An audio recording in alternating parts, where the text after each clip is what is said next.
Thank you again for joining us, everybody. Today, we are talking about gamer math, and specifically, we'll be doing a bit of an unboxing into gamer math, which is one of the newest products here from Mastery Coding. And I'm very excited to sort of dive in deeper and show everybody what we've been working on.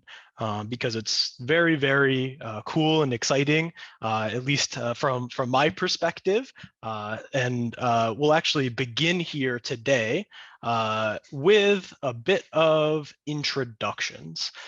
So I am Rich Conti, VP of Esports here at Mastery Coding, and I believe that our CEO, Alan Satomer, was initially advertised on this webinar, but I will be filling in as MC in his stead for today. It'll be a little difficult to maybe match some of the energy, but I'll do my best. And thank you all for joining. My name, again, is Rich. I've been with Mastery Coding for a little bit over 4 years now, creating curriculum in both the coding and game development side of the company, as well as the esports side of the company. And in fact, when I began working here, we didn't have an esports part of the company. And we were primarily focused on teaching students how to code through game development, which is how I began working here.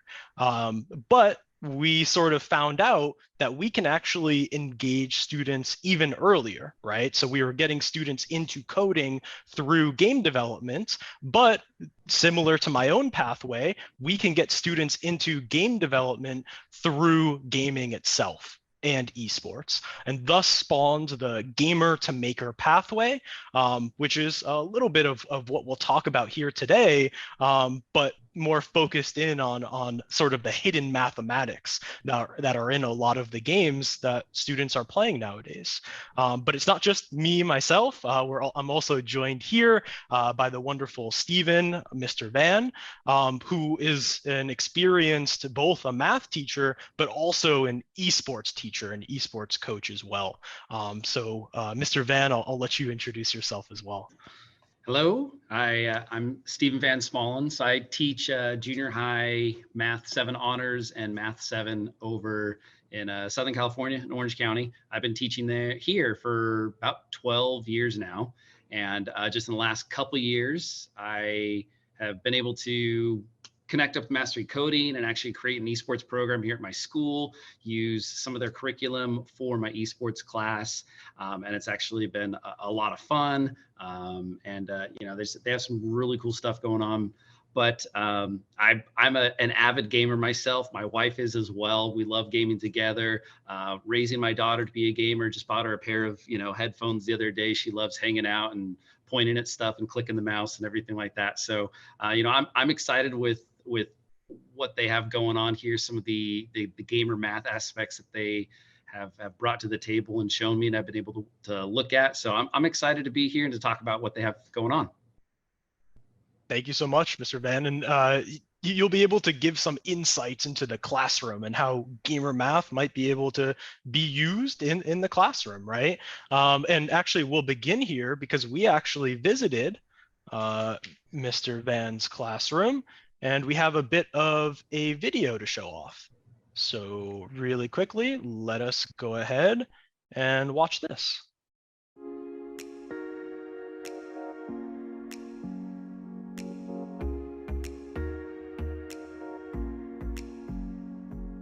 One of our teachers, Mr. Van, kind of educated me on esports and that it's not just kids playing computer games, right? That there's a lot more to it. From there, he actually introduced me to a couple people from the county and someone from Mastery Coding actually. And the dialogue was such that I thought this is a really good offering for our kids. Kids would like it, they would enjoy it, they would learn a lot. I think the biggest thing that I've learned through working with the students and going through the curriculum that we have is building a team and working on those communication skills.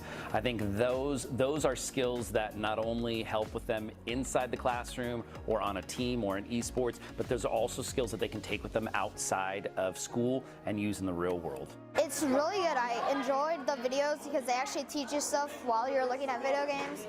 You're looking through the things that happen through video games. You're looking at pro players and a lot of examples that could be good for you.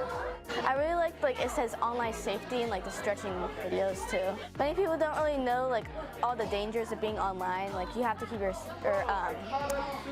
your address safe and like your name. Absolutely. You don't want people to know that. I've been in education for 20 years. One thing I've definitely noticed over these last 20 years that sometimes gets forgotten is kids are growing up a little too fast, especially in the culture that we currently have.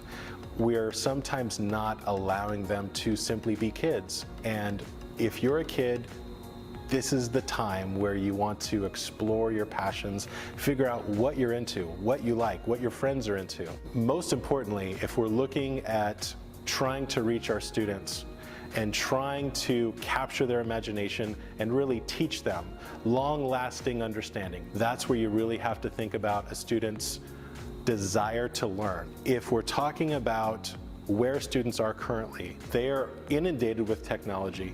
So finding a way to capitalize on what is already interesting to them is something that Mastery Coding has already figured out. Essentially, Mastery Coding has cracked the code on how to capture that kid's imagination and bring technology to them in a way that makes them want more.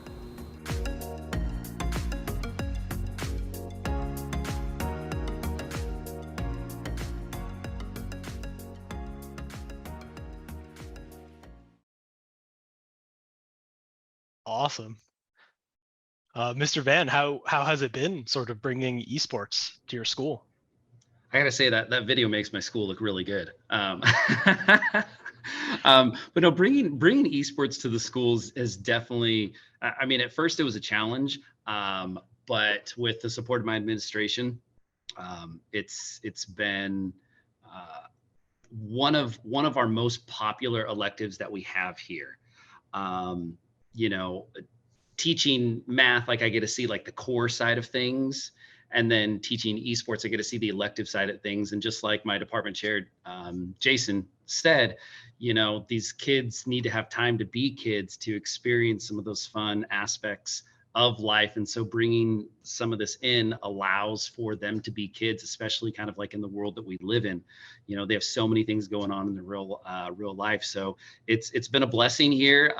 You know, our district's been gradually growing, creating more esports opportunities for the kids. We had a Smash Brothers tournament not too long ago. One of my students won the whole thing. So it's been fun, you know, and it gets all of us together and we're all on a common ground. And it really is about making those friendships and building those relationships and working on the communication skills and being part of a team. Absolutely. Well said. Well said. And especially here at Mastery Coding and Pathway Esports, our focus is on the academic side of esports as well. So some of the students mentioned online safety, stretching, healthy gaming, all of that is really important in building a long-lasting and successful and beneficial sort of gaming at your school. So, you know, we have touched on the academic side of esports. So the question here today is, why do we need gamer math, right? And, you know, this question can be answered here by taking a quick look at the NAEP scores, the nation's report card here. And here we can see that there has been a decline in mathematics scores across the country. And this is as a result of a few different things. One of the primary being COVID and the pandemic, but also like losing student engagement in the classroom. So the question is, how can we engage students? And with my background in both esports and game development, I've always known that gamers are constantly doing math as they game, whether they know it or not, right? There are some games here, like Hearthstone, where it's sort of more obvious, right? Your character does 3 damage 2 times, you have 2 characters, and you can do the math to try and figure out how much damage you're doing per turn.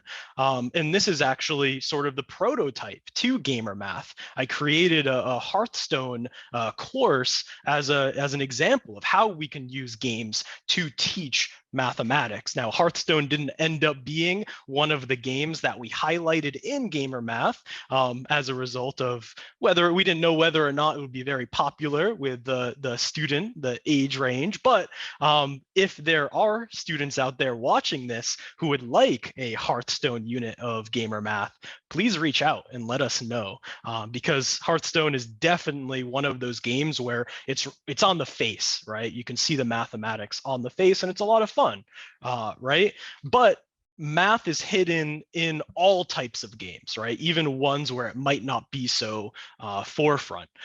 So we've said to ourselves, what if we can teach all of this with this?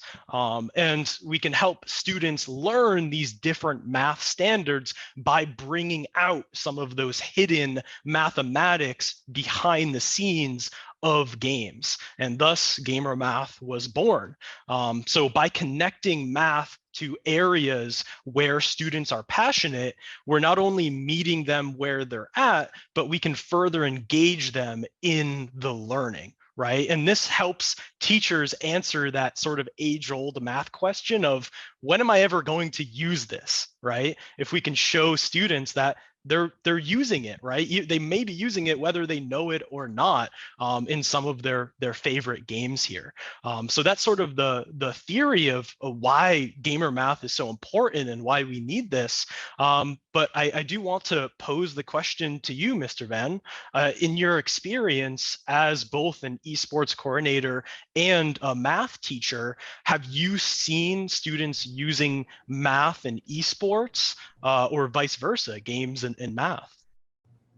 Yeah, absolutely. I mean, math is a part of pretty much every game that we use here. And kind of like you said, like, they're doing math whether they are aware of it or not.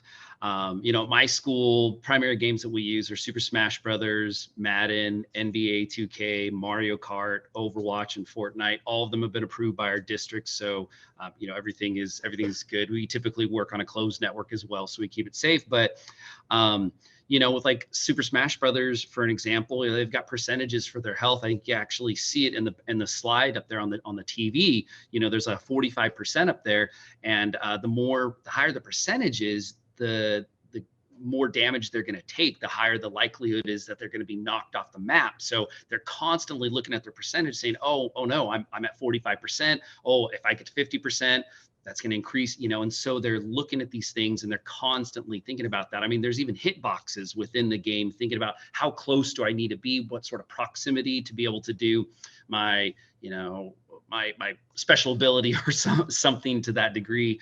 Madden and NBA 2K, they use statistics. So they're picking these teams based off their performance levels and what teams have, higher ratios of win rates and the players in there. I think in some of the games you can even create your own character and give them certain statistics that you want. With Overwatch, which is a personal favorite of mine, in there they're doing kind of like a progress monitoring with like special ability tracking. And so they're thinking about the percentages and kind of what's happening in the different fights. And if I take this off angle, can I still heal my teammates that are up ahead, but can I also be safe back here? So, they're having to think about all these things. And with Fortnite, I think everyone's seen Fortnite. They're building up all their stuff.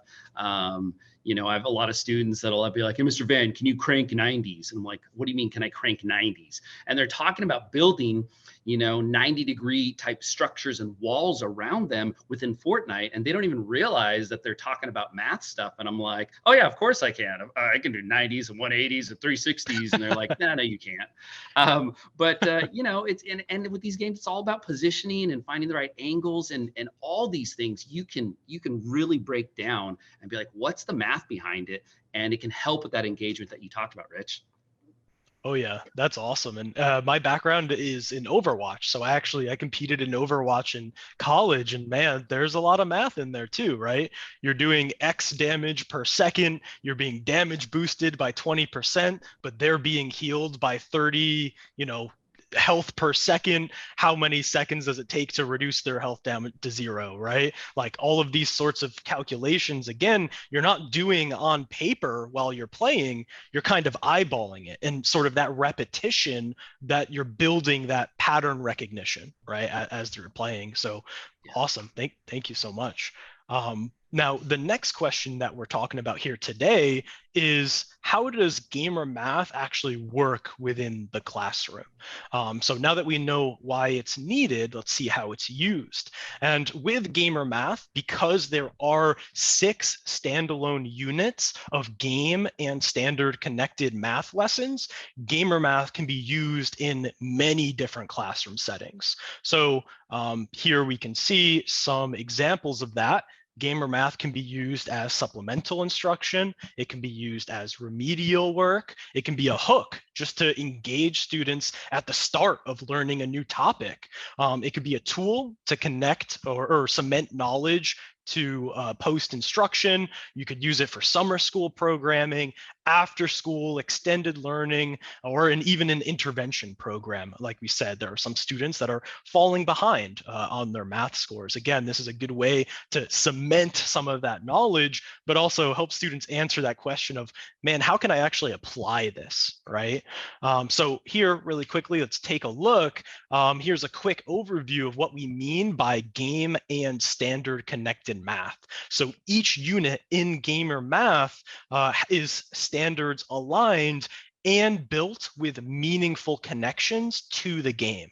And really quickly, I would like to touch upon what we mean by a meaningful connection. And by that, we mean we want the students to learn about the game and how to get better at the game, and learn about how to, actually improve and play the game while they're learning the math, right? So it's not just like a shell where we're changing, Sally had 2 apples to Sally had 2 game controllers, right? It's not just a reskin of your traditional math. Instead, we're building meaningful connections so the students are staying engaged by wanting to learn how to get better, right? And that's how, you might grab the student's interest at first with the name gamer math, but without those meaningful connections, you might lose the student interest, right? So that's why it's very important to us that everything we do is sort of, connected to the gameplay as well. And I'll quickly show a few examples of what we mean by that. So one of the perfect demonstration is with Minecraft here, because Minecraft is a great place to learn geometry. You may not know this, but Minecraft blocks are exactly 1 cubic meter, meaning that we can ask questions about area, about volume within Minecraft. So an example here, here we have a sugarcane farm where these blocks will grow up to be 3 blocks tall. So with some quick volume calculations here, when fully grown, what volume of space would this sugarcane in this farm take up? And of course, that would be in the cubic meters, right? They can answer these questions within Minecraft. Here's another example of a meaningful connection. This is with ratios in Rocket League. So here, for each team, what is the ratio between cars driving towards the ball to cars defending the net? Right, so blue team would have a ratio of 2 cars attacking to 1 car defending, whereas orange team would have a ratio of 1 attacking, 1 defending. And so if we asked, again, a meaningful connection, a follow-up question, which team would you say has the advantage here? Right. So again, these are the types of things that you're keeping track of in your mind while you game, whether you know it or not. One last example here. This one is with Mario Kart. And did you know that there are actually hidden stats for each of the different items in a Mario Kart? So by understanding these values and how you can manipulate, add, subtract these values, students can actually gain an advantage when building their car before the game even starts, right? So these are the types of things that we hope can engage the students in the learning, right? They will want to learn how to combine these decimals. All right. So next up, we also have another video here about one of our classrooms. We went and we saw gamer math in action. So really quickly, I will stop my share and we'll watch another video here.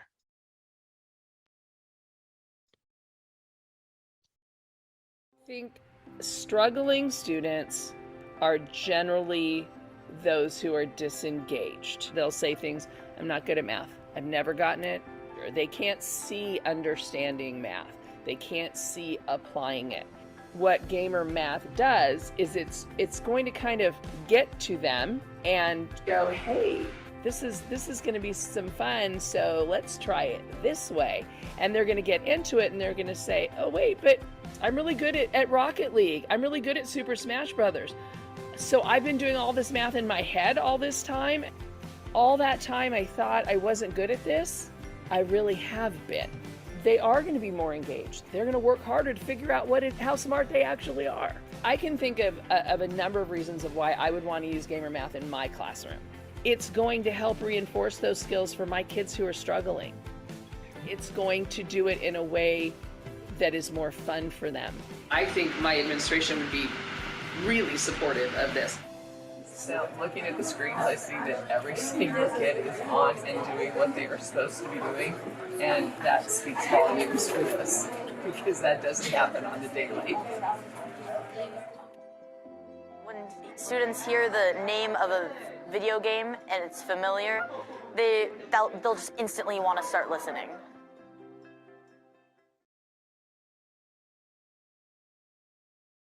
Awesome. All right. And then we'll jump back to the presentation here. And I do have another couple of questions for you, Mr. Van. First off is, so what do you see as the benefits of using games to teach math with your experience in both the mathematics and esports side of things? And then a follow-up question to that is, how might you use gamer math in your classroom or school? So I think the first thing that's kind of been a buzzword so far is just the engagement factor.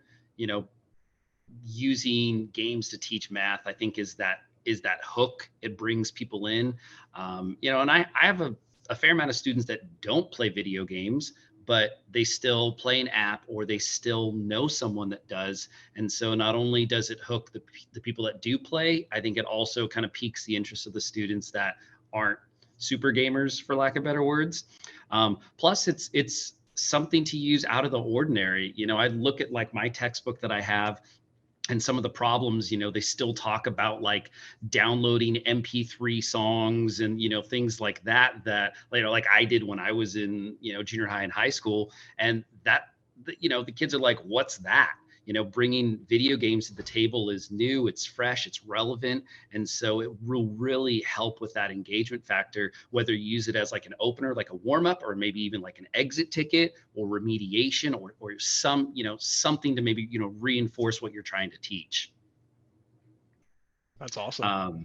Yeah. So, I mean, as far as using it in the classroom, I mean, kind of like, you know, what I'd already said there, you know, it's something different that we can give to them, especially since this generation is very plugged in, and it can help us find a common ground. And even if, like, as a teacher, if you are not a gamer yourself, the nice thing is that, you know, with the gamer math, like a lot of it is there for you. And so all you really have to do is look at what's there and familiarize yourself with a couple of the key words.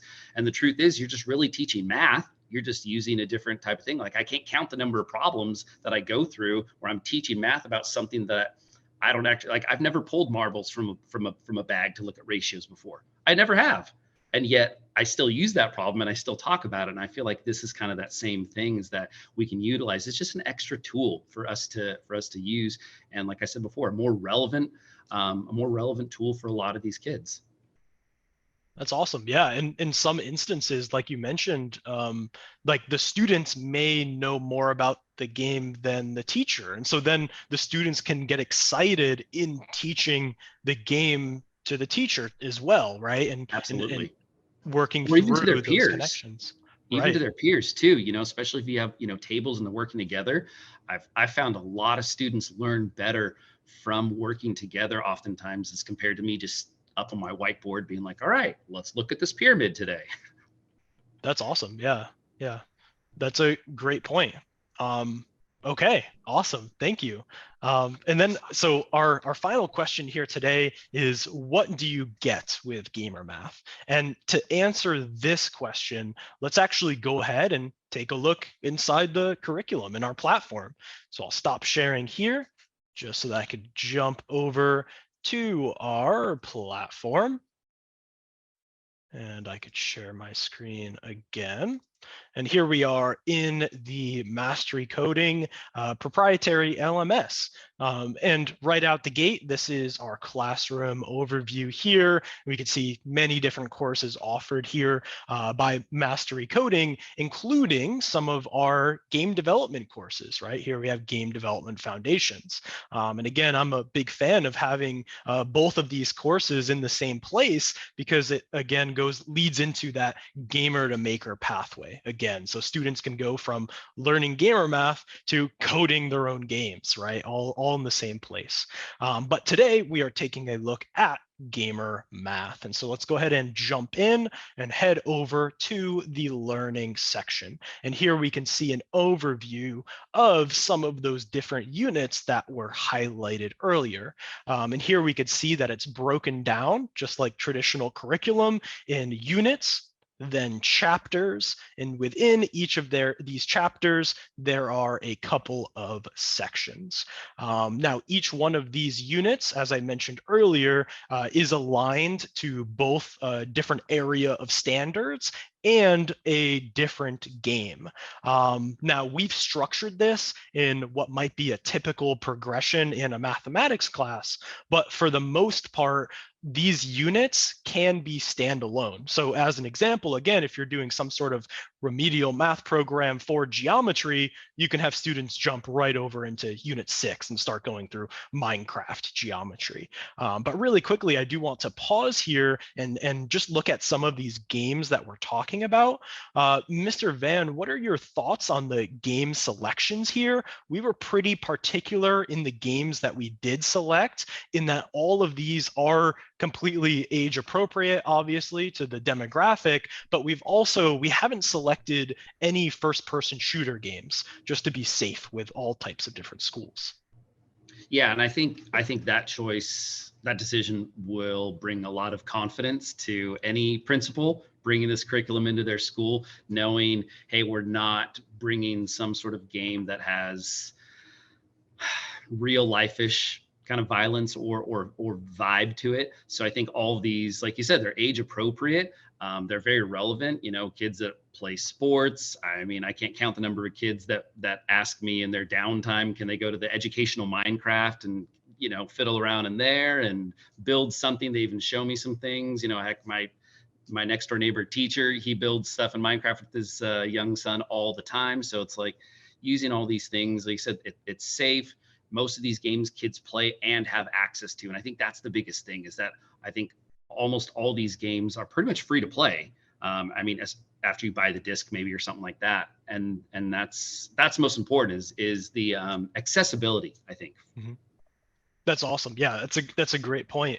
And yeah, we are selecting games that are popular within the demographic. And yeah.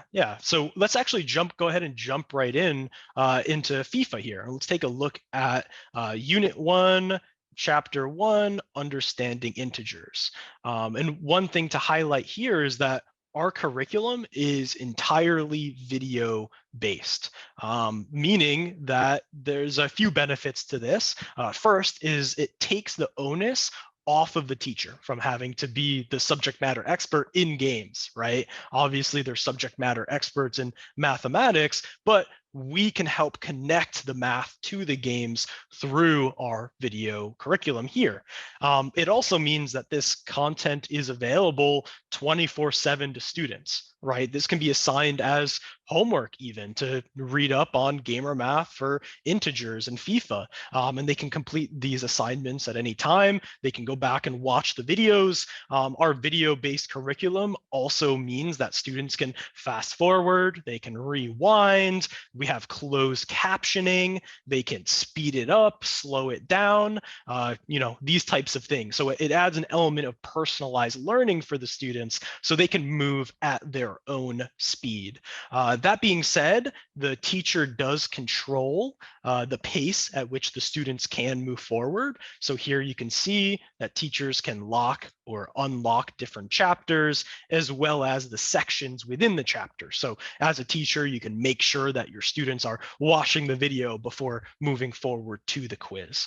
But I will go ahead and stop sharing here one last time so that I can optimize for some video, and I'll play a little bit of this first section here, just so you could get a little bit of the vibe of gamer math, and also how we actually engage the students right out the get.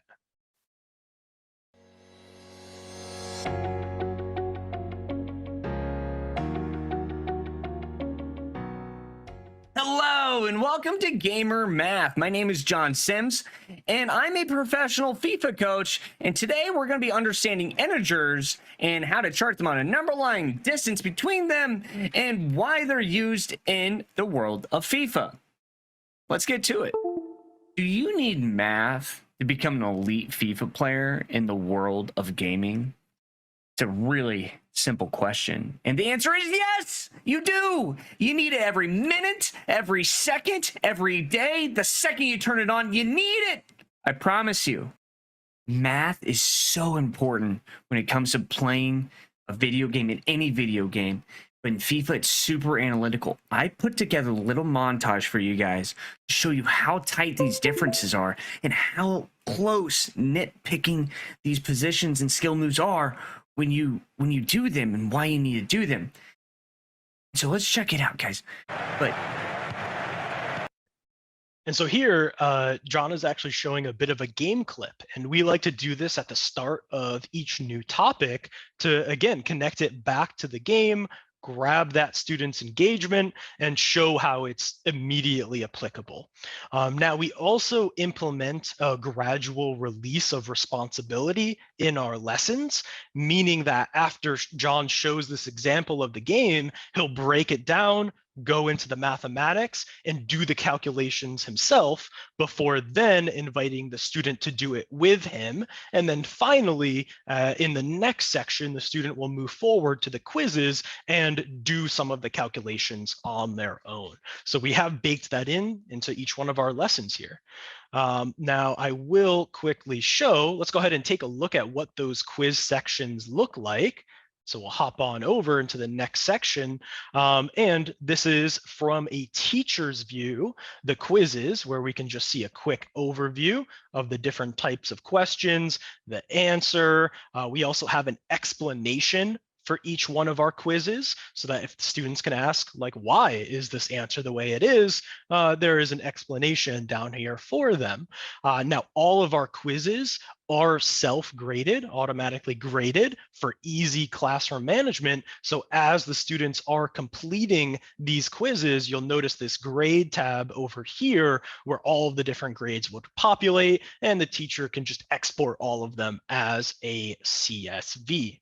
Now we'll jump back here, and I do want to show one other example. Maybe we'll hop into Rocket League here, and we'll show introductions to ratios a little bit. And another thing you may notice is that each one of our lessons has a speaker who is a professional in that given game, right? Again, leading to the engagement for the students as someone that they can look up to, right? Greetings and welcome everyone to Gamer Math.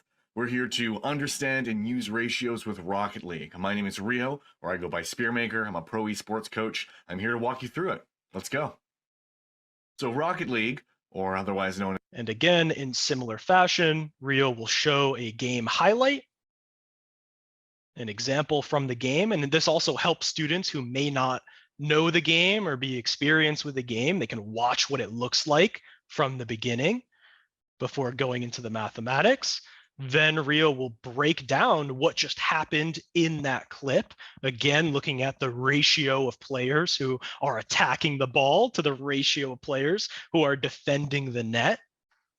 Then we move forward into Rio doing the calculations for the students.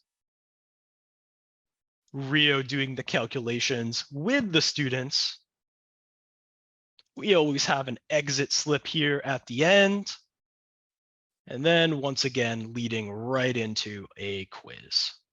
And we have done our best to have these quizzes and the types of questions we ask mirror what it might look like within state testing.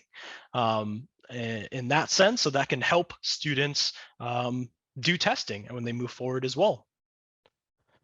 All right, a couple of things that I do want to highlight. I mentioned earlier about the grades here. So again, as the students complete the different quizzes, it'll populate right here in this grades tab where they can export their students. We also have a students tab over here where teachers can manage their classroom. You could upload students, you can reset their passwords.